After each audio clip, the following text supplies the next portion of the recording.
Hello everyone, आप सबका बहुत बहुत स्वागत है आपके इस अपने यूट्यूब चैनल में। आशा करता हूँ आप सभी ठीक होंगे। तो बहुत सारे बच्चों की रिक्वेस्ट पे ये वीडियो बनाने जा रहा हूँ। स्टील स्ट्रक्चरल डिज़ाइन सब्जेक्ट का नाम है, सिक्स्थ सेमेस्टर। तो बच्चों की ये रिक्वेस्ट थी कि sir previous year question papers जो हैं उनको हमारे साथ ज़रूर डिस्कस करें, ताकि हमें थोड़ा बहुत आइडिया लगे कि पेपर जो है वो आता कैसे है। 2 साल से हमने किसी भी इस तरीके का जो फॉर्मेट है पेन पेपर मोड से हमने पेपर नहीं दिया हुआ। 2 साल से जो बच्चे यहाँ पे जुड़े हुए हैं पॉलिटेक्निक पे मल्टीपल चॉइस एग्ज़ाम्स दे रहे थे। तो इस बार जो है ऑफलाइन पेपर होगा आपका, और ऑफलाइन पेपर वैसे ही होगा जैसे पहले होता था। आपके साथ डिस्कस करूँगा इस सब्जेक्ट को। बाकी जो बच्चे हैं, जो बाकी सेमेस्टर के बच्चे हैं, उनके भी क्वेश्चन पेपर्स जो हैं बहुत जल्द मैं डिस्कस करने वाला हूँ। स्टील स्ट्रक्चरल डिज़ाइन सब्जेक्ट का नाम है। स्टार्ट करने से पहले आपको बता देना चाहते हैं, जो बच्चे कोचिंग लेना चाहते हैं इसकी, कल से वो मेरे साथ जुड़ सकते हैं। ऑफलाइन कैनाल रोड में हमारा इंस्टीट्यूट जो है वहाँ पे मैं बैच स्टार्ट करने वाला हूँ 6 सेमेस्टर के बच्चों के लिए, स्टील स्ट्रक्चरल डिज़ाइन, जिसमें मैं आपको पढ़ाऊँगा। और हमारा जो दूसरा सब्जेक्ट है एस्टिमेशन का, एस्टिमेशन एंड फॉरकास्टिंग, वो भी सब्जेक्ट जो है उसकी कोचिंग भी आपको वहाँ पे जो है 6 सेमेस्टर वाले बच्चों के लिए अवेलेबल है। 5th सेमेस्टर के बच्चे आरसीडी रीइंफोर्स्ड कंक्रीट डिज़ाइन वहाँ पे हमारे साथ पढ़ सकते हैं, और बाकी जो सेमेस्टर्स हैं वो भी हमसे जुड़ सकते हैं वहाँ पे आपको जो मेन सब्जेक्ट्स हैं उन सभी की कोचिंग जो है वो मिल जाएगी। तो चलिए स्टार्ट करते हैं। और एक बात और आपके साथ यहाँ पर, मेरा नंबर आप सभी के पास होगा। नंबर है 9622121692। तो कोचिंग के लिए अगर आप एनरोल करना चाहते हैं तो आप मुझे कांटेक्ट कर सकते हैं। शुरू करते हैं। स्टील स्ट्रक्चरल डिज़ाइन, अभी तक आपने जो भी सब्जेक्ट्स पढ़े हैं उन सब्जेक्ट्स में डिज़ाइन जो है, डिज़ाइन के बारे में आपको कम ही आइडिया होगा। ठीक है, थ्योरी के सब्जेक्ट आपने पढ़े, न्यूमेरिकल के पढ़े, लेकिन वो सिंपल वैसे ही थे जैसे आप एग्ज़ाम्स देते आए हैं। लेकिन डिज़ाइन क्या होता है ये मैं आपके साथ पहले डिस्कस कर लेता हूँ। देखिए, बीइंग अ सिविल इंजीनियर, आप सिविल इंजीनियर हैं, और सिविल इंजीनियर के लिए बहुत इम्पॉर्टेंट रहता है कि उसको डिज़ाइन करना पड़ता है अलग अलग तरह के स्ट्रक्चर्स को। जैसे आरसीडी आपका सब्जेक्ट था 5th सेमेस्टर में, बेसिकली एग्ज़ाम तो आपने उसका मल्टीपल चॉइस ही दिया था, लेकिन वो डिज़ाइन का सब्जेक्ट था। उसके अंदर आपको क्या करना था, आरसीडी हो गया reinforced concrete design, reinforced cement concrete design. Reinforced cement concrete बोलते हैं वो सीमेंट कंक्रीट जिसमें पड़ता है स्टील, यानी सरिया पड़ता है। तो सरिये से क्या बनता है, आपकी स्लैब जो छत होती है, स्लैब, उसमें सरिया पड़ता है, कंक्रीट और सरिये का बनता है ना वो। उसके बाद हमारे कॉलम्स हो गए, हमारे बीम्स हो गए, ये सभी के सभी जो हैं ये RCD reinforced cement concrete, RCC members हैं ये सभी। और इन सभी को डिज़ाइन करना, डिज़ाइन मतलब कितना सरिया पड़ेगा, कितने नंबर ऑफ बार्स पड़ेंगे, सरिया कितना पड़ेगा। ठीक है, तो एरिया ऑफ स्टील कितना रखेंगे, नंबर ऑफ बार्स बीम में कितने पड़ेंगे, नीचे कंप्रेशन जोन में ऊपर कंप्रेशन जोन में कितने होंगे, टेंशन जोन में कितने होंगे।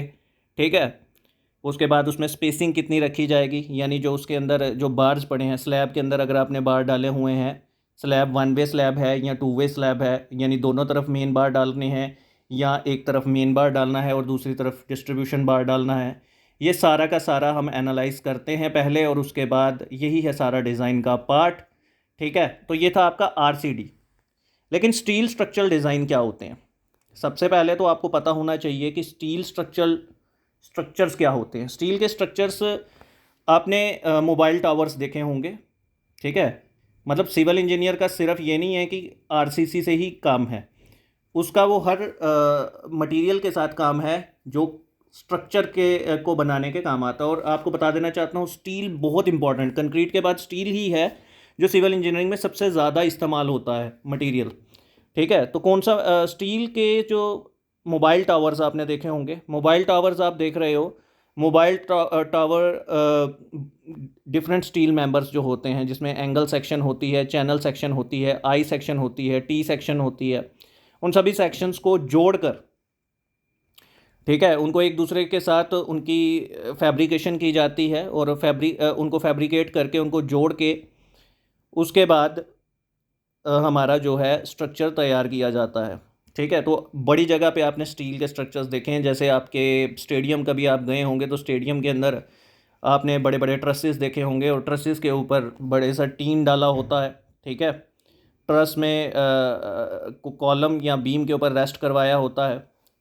आप रेलवे स्टेशन गए होंगे, रेलवे स्टेशन में भी आपने देखा हुआ है कि शेड्स होते हैं, शेड्स के नीचे ट्रस होते हैं, बड़े बड़े ट्रस होते हैं जो इन्हीं मेंबर से बने होते हैं, एंगल सेक्शन, चैनल सेक्शन, इन सभी से बने होते हैं।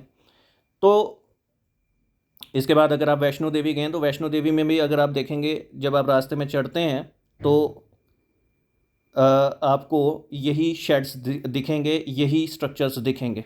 तो बहुत जगह पे ये स्ट्रक्चर्स इस्तेमाल होते हैं। आप उन स्ट्रक्चर्स आप एक बार स्टील स्ट्रक्चर को गूगल पर सर्च करके देख सकते हैं, आपको बहुत सारी इमेजेस उसके रिलेटेड मिल जाएंगी।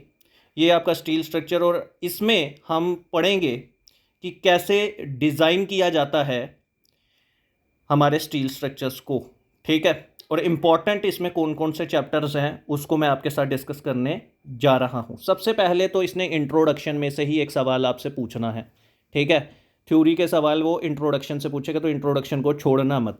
इंट्रोडक्शन में उसने पूछा हुआ है what do you mean by the structural steel. Structural steel का क्या मतलब होता है, एक्सप्लेन इट्स प्रॉपर्टीज़, उसके प्रॉपर्टीज़ के बारे में आप डिस्कस करिए। तो स्ट्रक्चरल स्टील आपको पता है, जो स्टील स्ट्रक्चर्स को बनाने के काम हमारा स्टील आता है उसको स्ट्रक्चरल स्टील कहते हैं, जिसमें डिफरेंट तरह की सेक्शंस होती हैं। ठीक है। तो एक्सप्लेन इट्स प्रॉपर्टीज़, उसकी प्रॉपर्टीज़ के बारे में भी आप बता दो कि जो हम स्टील इस्तेमाल करते हैं स्ट्रक्चर को बनाने के, मतलब जो कंस्ट्रक्शन में हमारा स्टील इस्तेमाल होता है। अब यहाँ पे मतलब जो सेक्शंस आपको मार्केट में मिलती हैं उसकी प्रॉपर्टीज़ के बारे में बताया, पूछा हुआ है। यानी उसका कोफिशिएंट ऑफ थर्मल एक्सपेंशन कितना होगा। ठीक है।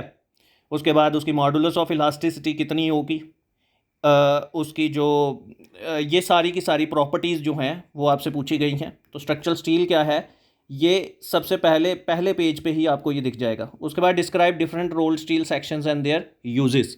रोल्ड स्टील सेक्शंस होती हैं और बिल्टअप सेक्शंस होती हैं। रोल्ड स्टील सेक्शंस वो होती हैं जो आपको मार्केट में अवेलेबल हैं। यानी जब आप मार्केट में स्टील से जब आप स्ट्रक्चरल स्टील मतलब जब आप स्ट्रक्चर बनाने जा रहे हैं स्टील का, जैसे आपने मोबाइल टावर बनाना, तो मोबाइल टावर के में ज़्यादातर आप देखते हो एंगल सेक्शन इस्तेमाल हो रही होती है, जो एल टाइप होती है सेक्शन। वो सारी सेक्शंस को वो मिलेंगी कहाँ पे, वो आपको मार्केट में अवेलेबल हैं। तो मार्केट में अवेलेबल हैं इसका मतलब ये तो नहीं है कि जो भी इसको कास्टिंग कर रहा है वो कोई स्टैंडर्ड साइज़ या शेप की ही बना सकता है। ठीक है। Indian standard code 800, IS code 800 code basically जब भी हम कोई चीज़ को बनाते हैं तो हमको, हमारा जो देश है दैट इज़ इंडिया, तो इंडियन स्टैंडर्ड इंस्टीट्यूट द्वारा जो कुछ कोड्स हैं उन कोड्स को ही हमें फॉलो करना पड़ता है। तो इसमें जो इंडियन स्टैंडर्ड कोड है दैट इज़ IS 800। IS 800 के हिसाब से ही आपको सेक्शन को कास्ट करना, मतलब बनाना पड़ेगा, जो भी डिफरेंट मैन्युफैक्चरर्स हैं। तो उसके लिए स्टैंडर्ड शेप और साइजेस दिए हुए हैं और वो आपको मार्केट में अवेलेबल हैं। जो मार्केट में अवेलेबल हैं उनको हम रोल्ड स्टील सेक्शंस कहते हैं। ठीक है। और अगर हमें उसी को बनाना पड़े, कास्ट करना पड़े कहाँ पे, साइड पे ही, क्योंकि स्टैंडर्ड शेप साइज़ नहीं है। जैसे कई बार क्या होता है कि हमें बड़ा गडर बनाना पड़ जाता है, तो बड़े गडर आपको मार्केट में मिलेंगे नहीं। तो फिर हम क्या करते हैं, हम प्लेट्स का इस्तेमाल करते हैं। डिफरेंट प्लेट्स के साथ हम आई सेक्शन बना लेते हैं, एंगल सेक्शन तो नहीं बनेगी उसमें, आई सेक्शन बन जाएगी, चैनल सेक्शन बन जाएगी। ठीक है। उसको वेल्डिंग या नट बोल्ट के साथ हम जोड़ देते हैं। तो ये है हमारा rolled steel section. Built up sections पूछ रहा है कौन कौन सी रोल्ड स्टील सेक्शंस हमें मार्केट में मिलती है। तो मैंने आपको बताया एंगल सेक्शन मिलती है, चैनल सेक्शन मिलती है, टी सेक्शन मिल जाती है, आई सेक्शन मिल जाती है। ठीक है। ये सारी रोल्ड स्टील सेक्शंस हैं। इनके इस्तेमाल कहाँ पे होते हैं, इनके इस्तेमाल होते हैं स्टील सेक्शन, डिफरेंट तरह के जो हमारे जैसे गडर हो गए, गडर को बनाने के काम आता है, बीम को बनाने के काम आता है। उसके बाद चैनल चैनल सेक्शन को कॉलम को बनाने के काम आता है, बीम को बनाने के काम आता है, ट्रसेस को बनाने के काम आता है। तो ये सारे के सारे इसके यूजेस हैं इन सेक्शंस के। सेकंड क्वेश्चन किसके रिलेटेड है, this is your second chapter, बहुत इंपॉर्टेंट चैप्टर है और ये है रिविट्स के ऊपर बेस्ड। What is rivets? देखिए सबसे पहले तो आपको ये पता होना चाहिए कि देखो मेंबर तो आपको मार्केट से मिल गए, लेकिन उन मेंबर्स को जोड़ोगे कैसे? एक दूसरे के साथ जोड़ना तो पड़ेगा, क्योंकि ऐसा तो है नहीं है कि आपको जिस साइज़ का चाहिए आपको वो मार्केट में मिल जाए। मतलब वो तो स्टैंडर्ड साइज़ का ही, एक स्टैंडर्ड लेंथ का ही आपको मार्केट में मिलेगा ना। तो उसके बाद अगर किसी जगह पे उसको जोड़ना है, काट के जोड़ना भी तो है ना, डिफरेंट डिफरेंट जगह पे जॉइंट्स बनेंगे। उन जॉइंट्स को किसके साथ जोड़ोगे? फेविकोल के साथ तो नहीं जुड़ेगा ना स्टील। स्टील को जोड़ने के लिए हमें क्या चाहिए? स्टील को अब हम कील के साथ भी नहीं जोड़ सकते। ठीक है, तो किस किस की मदद से हम स्टील को एक दूसरे के साथ जोड़ सकते हैं, मेंबर्स को जोड़ सकते हैं? तो मेंबर्स को हम जोड़ सकते हैं वेल्डिंग की मदद से, या फिर हम जोड़ सकते हैं उसको अपने रिबिट्स की मदद से, या फिर हम जोड़ सकते हैं उसको नट बोल्ट की मदद से। तो नट बोल्ट, रिबिट्स या वेल्डिंग की मदद से आपने इसको देखा भी होगा। आपके सिलेबस में दो हमारे कनेक्शंस बताए हैं, एक रिवेटेड कनेक्शन है आपका और एक है वेल्डिंग कनेक्शन। तो रिवेटेड कनेक्शन सेकंड ये आता ही आता है पेपर के अंदर। 10 नंबर का क्वेश्चन यहाँ पे इसने दिया हुआ है, 10 से 20 नंबर का ये चैप्टर आपका आएगा ही आएगा। तो ये आपको करना ही करना है। सेकंड चैप्टर जो है, find the suitable pitch for the double riveted double cover but joints. ठीक है, butt joint for the plate 15 mm thick. ठीक है, सिंपल सा क्वेश्चन है, कोई बहुत बड़ा क्वेश्चन नहीं है। इसमें 3 आपको स्ट्रेसेस दी हुई हैं और आपको इसने ढूंढने के लिए बोला हुआ है पिच को, जो rivet double riveted double cover butt joint में दो हमारे रिवेट्स लगे होंगे, उन रिवेट्स के बीच में जो पिच है उसको हमें ढूंढना है। ठीक है, तो डिफाइन द फॉलोइंग, आपको फ्यूजन वेल्डिंग और फॉर्ज वेल्डिंग दोनों तरह की जो डिफरेंट वेल्डिंग है, वेल्डिंग की टाइप है, इसको डिफाइन करना है। ये भी 10 नंबर का आया हुआ है। तो आपको यहाँ से हमें आइडिया लग गया, इंट्रोडक्शन तो हमने छोड़नी नहीं है। ठीक है, आपने किसी भी सब्जेक्ट की इंट्रोडक्शन नहीं छोड़नी है। इंट्रोडक्शन से आपको बहुत आइडिया मिल जाएगा। इंट्रोडक्शन में 20 नंबर तो पक्के पक्के हैं। उसके अलावा भी इंट्रोडक्शन में आगे के जितने भी चैप्टर्स होते हैं उसका हमें एक ब्रीफ थोड़ा हमें वो मिल जाता है, आइडिया मिल जाता है। इसलिए इंट्रोडक्शन ज़रूर पढ़ना। इंट्रोडक्शन आपके मुफ्त के नंबर हैं, 40 नंबर आपको पास होने के लिए चाहिए, तो उसमें से 10-20 नंबर आपको इंट्रोडक्शन ही दे देता है। इसके बाद कह रहा है जी, differentiate between the gauge distance pitch with the help of the diagram. ठीक है, देखिए ये आया हुआ है हमारा किस चैप्टर से? ये हमारा आया हुआ है रिवेटेड कनेक्शन से। इसके बाद how will you calculate the net area when angles are connected through both the legs with staggered rivets, illustrate with examples. ठीक है, तो ये भी हमारा वहीं से आया हुआ है। How will you calculate the net area when angles are connected, sorry ये हमारा थर्ड चैप्टर से आया, टेंशन मेंबर से होगा ये। इसके बाद design the double angle member if the angles are placed back to back with their longer leg connected on the same side of the gusset plate and the tension member is subjected to the pull of 200 kilo newton. ये tension member का question है। ठीक है, इसके बाद compression member के ऊपर भी कुछ क्वेश्चंस इसने दिए हुए हैं। ठीक, इसके बाद अलग अलग हमारे पास बाकी भी आप देख सकते हैं क्वेश्चंस। कंप्रेशन मेंबर का पूछा व्हाट इज़ कंप्रेशन मेंबर। मैं पहले आपको बता देता हूँ टेंशन मेंबर और कंप्रेशन मेंबर क्या होते हैं। ठीक है, और चैप्टर देखो, पहला आपने इंट्रोडक्शन देख लिया, दूसरा रिवेटेड कनेक्शंस था, तीसरा हमारा था वेल्डेड कनेक्शंस। ठीक है, वेल्डेड कनेक्शंस के ऊपर भी बेस्ड कुछ क्वेश्चंस इसमें डाले हुए हैं उसने, एक छोटे से डेफिनेशन वैसे इसके ऊपर वो क्वेश्चन डालता है। कई बार आते हैं, कई बार नहीं भी आते हैं, लेकिन आपको ये चैप्टर भी करना है, वेल्डेड कनेक्शन वाला भी चैप्टर आपको करना है। इसके बाद एक चैप्टर है हमारा टेंशन मेंबर। टेंशन मेंबर तक अगर आपने कर लिया तो आप पास हो जाओगे। ठीक है, जो पहले 4 अगर आपने अच्छे से कर लिया, इंट्रोडक्शन, रिवेटेड कनेक्शन वाला, वेल्डेड कनेक्शन वाला और हमारा टेंशन मेंबर, अगर आपने ये 4 चैप्टर भी पढ़ लिया तो आप पास हो जाओगे, आराम से पास हो जाओगे। मतलब 40 मार्क्स आपके अच्छे से आ जाएंगे। अब इसको करना कैसे है? सबसे पहले आपने इंट्रोडक्शन करना है, फिर रिवेटेड कनेक्शन करना है। ठीक है, और रिवेटेड कनेक्शन करने के बाद आपको टेंशन मेंबर, यानी ये 3 के ऊपर तो मेन फोकस आपका होना ही चाहिए। ठीक है, उसके बाद आपको वेल्डिंग कनेक्शन करना है। वेल्डिंग कनेक्शन की प्रायोरिटी हल्की सी कम रखिए, लेकिन वेल्डेड कनेक्शन जब आप डिज़ाइन करोगे तो आपको लास्ट में कनेक्शंस को मतलब वेल्डेड कनेक्शन का भी काम पड़ेगा। तो ये आपको पहले 4 क्वेश्चन आपको पास करवा देंगे। इसके बाद जो बच्चे इसके आगे स्कोर करना चाहते हैं वो कंप्रेशन मेंबर को भी करें। ठीक है, कंप्रेशन मेंबर वाला जो चैप्टर है, कंप्रेशन मेंबर इसमें तो सिर्फ थ्योरी ही पूछी हुई है।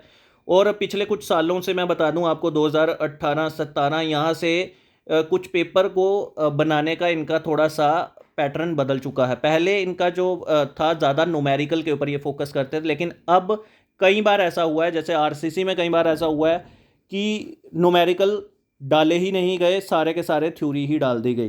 तो ऐसा भी कई बार होता है, तो आपको थ्योरी के ऊपर भी ध्यान देना है। तो पूछा है व्हाट इज़ कंप्रेशन मेंबर, मैं आपको बता देता हूँ टेंशन मेंबर। टेंशन एक फोर्स है जिसको खिंचाव कहते हैं, ठीक है। और जो मेंबर्स खिंचाव को लेते हैं, खिंचाव को कौन लेता है जी, बीम लेता है। Beam is a horizontal member जो हम प्लेस करते, जो हम इसके ऊपर डालते हैं। जैसे गटर देखे होंगे आपने, आई सेक्शन गटर देखे होंगे ना आपकी स्लैब में, कई बार स्टील में आप देखोगे कि एक गटर जा रहा होता है, आई सेक्शन गटर आपके छत के ऊपर, मतलब छत को जिसने उठाया होगा।